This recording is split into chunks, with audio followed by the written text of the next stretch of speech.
Welcome back. Now let's shift focus to what is happening as far as the diplomatic ties between India and China is concerned. India's National Security Advisor Ajit Doval met China's Foreign Minister Wang Yi at the 23rd meeting of the special representatives of India and China that took place in Beijing yesterday. Now, we are getting in details of the meeting. Doval and Yi reiterated that the importance of maintaining a positive perspective on the overall bilateral relationship is must. Now, they also stressed that border issues should not hinder the normal development of bilateral ties between India and China. They agreed to strengthen cross-border exchanges and cooperation, including the resumption of Indian pilgrims' travel to Tibet cross-border river cooperation and Nathula border trade. Now, NSA Doval invited Chinese Foreign Minister Wang Yi to India at a mutual convenient time to hold the next round of special representative talks.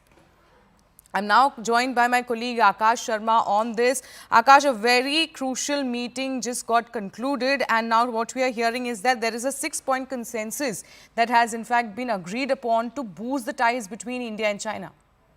Yes, Sherry, it was the 23rd round, in fact, the first time after Galwan clash that the representatives from both the countries met. And the meeting was important. Yes, it happened in Beijing. And these talks resulted in 6 key consensus, as you are, pointing out.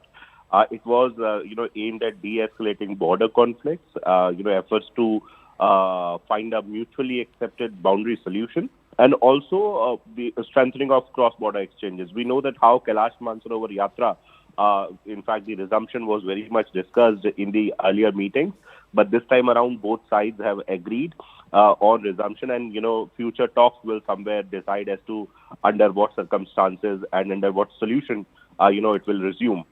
Further, as you rightly pointed out, Nathula trade is something that both the sides discussed.